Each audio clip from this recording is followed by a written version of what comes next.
এখানে 750 gram chicken নিয়েছি, পরিষ্কার করে নিয়েছি চিকেনটা। প্রথমেই যেটা দেবো আমি এখানে 1 চা চামচ সামরিচের গুঁড়ো। এবার আপনাদের ঘরে সামরিচ না থাকলে কোনো ব্যাপার না, আপনারা এটা দিতে পারেন, গোলমরিচ গুঁড়ো স্বাভাবিক যেটা দেবেন সেটাই দিতে পারেন। এখানে আদাও আমি 1 ইঞ্চির বেশি আদা নিয়েছি, হাফটা এখন দিচ্ছি, হাফটা দেবো কষানোর সময়। সেম রসুন বাটা আমি একটা গোটা রসুন বেটে নিয়েছি, এটা হাফটা দিচ্ছি, হাফটা রেখে দেবো কষানোর সময়। পেঁয়াজটা খোসা ছাড়িয়ে ঈষৎ উষ্ণ গরম জলে ভিজিয়ে রেখেছি যাতে কষটা চলে যায়, কারণ আমি যেটা করতে চলেছি চিকেনের রেজালাটা একটু সাদা সাদা হয়, সেই জন্য লঙ্কা হলুদ গুঁড়ো দেবো না। দেবো হচ্ছে টক দই। আচ্ছা, এখানে টক দই আমার আছে 60 গ্রাম, পুরো টক দইটাই দিলাম, আগে থাকতে ফেটিয়ে রেখেছি। টক দইটা এখনই দিয়ে দিলাম, বাকি মশলা আরও একবার পেঁয়াজটাকেও বেটে নেব পরে। আচ্ছা, আর দেবো এখানে সাদা তেল। দিলে কি হয় মশলাটা আরও ভালোভাবে চিকেনের সাথে, আর আমি চিকেন খুব বড় টুকরো করিনি, লেগ পিসই নিয়েছি, কিন্তু 2 টেবিল চামচ তেল দিলাম, 1 চামচ লবণ দিয়ে দিলাম। আর চিনিটা অপশনাল, চিনি আপনারা 1 চামচ দিতে পারেন এই সময়। দিয়ে ম্যারিনেট করে রাখবেন আপনাদের কম করে আধ ঘন্টা, 1 ঘন্টা রাখুন, যাই রাখুন।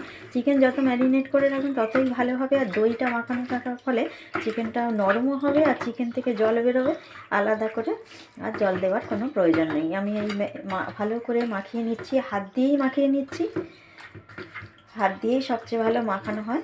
এবার এটাকে আমি রেখে দেবো। এখানে যেহেতু লঙ্কা হলুদ দেওয়া হয় না, তাই একটু জাফরান দিয়ে দিলাম, এটাতে যেমন সুন্দর গন্ধ বেরোবে, রঙটাও সুন্দর আসবে। কড়াইতে 3 টেবিল চামচ দিয়েছি সাদা তেল, আর 2 চামচ দেবো ঘি। এটা রেজালাটা ঘি দিয়েই করতে হয়, তাই 2 চামচ দিলাম ঘি। এবার প্রথমেই যেটা দিয়ে দেবো ফোড়ন দেব। ফোড়নে দেখুন কি নিয়েছি, 2 ছোটো তেজপাতা নিয়েছি, 2 শুকনো লঙ্কা, অর্ধেক জয়িত্রী, আর গোটা গরম মশলা অর্থাৎ দারচিনি, লবঙ্গ, ছোটো এলাচ সব 3-4টে করে, আর গোটা 10 গোলমরিচ, এইগুলো ফোড়নে দিয়ে দিলাম।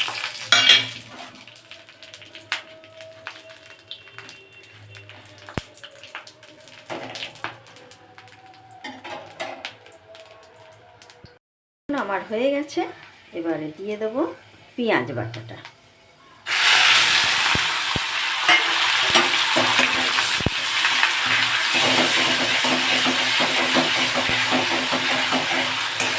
বেশি পুড়িয়ে ফেললে ফোড়ন, তখন মশলার গন্ধটা বাজে হয়ে যাবে, খেতেও বাজে লাগে।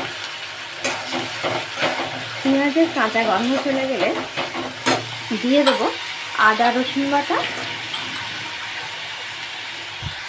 পেঁয়াজ বাটা কষানো হয়ে গেছে, দিয়ে দেবো বাকি আদা রসুন বাটা যেটা রেখে দিয়েছিলাম, কিছুটা দিয়েছিলাম ম্যারিনেট করার সময়, আর কিছুটা দিয়ে দিলাম কষানো। আদা রসুনের চলে গেলে তারপরে দেবো ম্যারিনেট করে রাখা চিকেনটা। পেঁয়াজ রসুনের রসুনের কাঁচা লঙ্কা চলে গেছে, কাঁচা গন্ধটাও চলে গেছে, কষানোও হয়ে গেছে।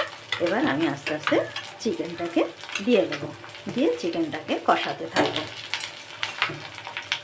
যেহেতু আমি খুব বড় পিস করিনি, তাই চিকেনের গায়ে কোনো কাট দিইনি। যদি আপনারা মনে করেন যে বড় বড় পিসের করবেন, শুধুমাত্র লেগ পিসেরও করতে পারেন। তো আমি লেগ পিস আর আমার থাইটা রয়েছে সেইটা করেছি, তাহলে আপনারা একটু কাট লাগিয়ে দিয়ে দেবেন।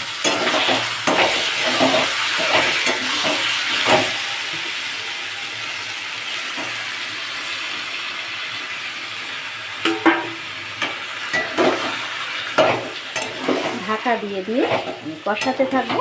ঢাকা দিয়ে কষাতেই দেখবেন চিকেন থেকে খুব বেশি জলও ছেড়ে গেছে, আর চিকেন সেদ্ধ হয়ে গেছে। কষতে কষতে কতটা জল বেরিয়েছে দেখুন, একেবারেই দিতে হবে না আমার জল, কত জল বেরিয়েছে মাংস থেকে। এবং দই দিয়েছি, পেঁয়াজের রস, আদা রসুনেরতে কতটাই জল বেরিয়েছে, এটাতেই চিকেন সেদ্ধ হয়েও রস থেকে যাবে। মাঝে মাঝে একবার করে কষিয়ে আবারও ঢাকা দিয়ে দেব। আর যেটা বেটে রেখেছি আপনাদের দেখিয়েছি কাজু আর পোস্ত বাটা, সেটা আর একটু পরে দেবো। আমার চিকেন সেদ্ধ হয়েই এসছে, দেখতেই পাচ্ছেন হাড় ছেড়ে গেছে। আর একটু রসটা কমলে কাজু আর পোস্ত বাটা দিলেই ঝোলটা ঘন হয়ে যাবে।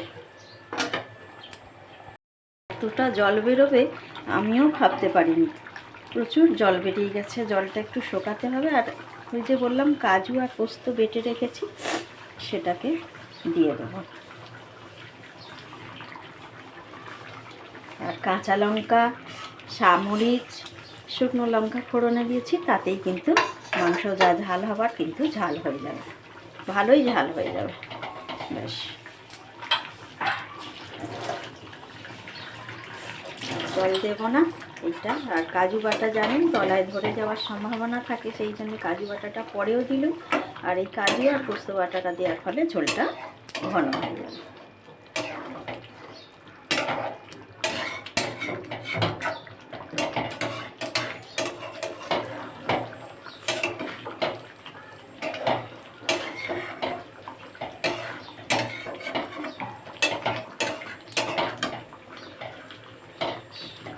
আর একটু ঝোলটা ঘন হয়ে যাক, গেলে নামিয়ে নেব। পোস্ত আর কাজু বাটা ভালোভাবে মিশিয়ে দিয়েছি, মাঝে মাঝেই নাড়তে হবে। আর ঢাকা দেওয়ার কোনো প্রয়োজন নেই, কারণ চিকেন আমার খুব সুন্দরভাবে সেদ্ধ হয়ে গেছে। প্রতিটা চিকেন একদম খুব সুন্দরভাবে সেদ্ধ হয়ে গেছে। এটা ভালোভাবে একটু একটু করে তলায় দিয়ে নাড়তে হবে। চিকেন রেজালার জন্যে চিকেনটা ম্যারিনেট করাটাই আসল, ওটাতেই যেটুকু সময় লাগে যতটা রাখবেন ততটাই ভালো। বাকি রান্না করতে কিন্তু খুব বেশি সময় লাগে না। চিকেন রেজালার গ্রেভি আমি এই রকমই রাখবো, কারণ রুটি, পরোটা বা নান কিংবা রাইসের সাথে একটু তো গ্রেভি লাগবেই, সেই জন্য। আর 1/2 চামচ দিচ্ছি কেওড়া জল, আর 1/2 চামচ দিলাম গরম মশলা। ব্যাস, দেখতেই পাচ্ছেন গ্রেভি কতটা আমার ঘন হয়ে গেছে কাজু বাটা আর পোস্ত বাটা দেওয়ার ফলে। এটাকে এবার নামিয়ে ফেলতেই হবে। আমার রেসিপিগুলো যদি আপনাদের ভালো লেগে থাকে বা আমার ভিডিওগুলো যদি আপনাদের ভালো লেগে থাকে, তাহলে অবশ্যই লাইক, কমেন্ট, শেয়ার করবেন। আর সাবস্ক্রাইব করে পাশে থাকা বেল আইকনটা প্রেস করতে একেবারেই ভুলবেন না। তাহলে আমি যা যা ভিডিও আপলোড করব তার নোটিফিকেশান আপনাদের কাছে চলে যাবে এবং আপনারা তা দেখতে পাবেন। সবাই ভালো থাকুন, সাথে থাকুন, সাবধানে থাকুন, সুস্থ থাকুন, এই কামনা করে আজকের মতো ভিডিওটি এখানেই শেষ করলাম। একবার আমার মতো চিকেন রেজালা করে দেখুন, আমার ধারণা মতে আঙুল চেটে আপনারা খাবেন।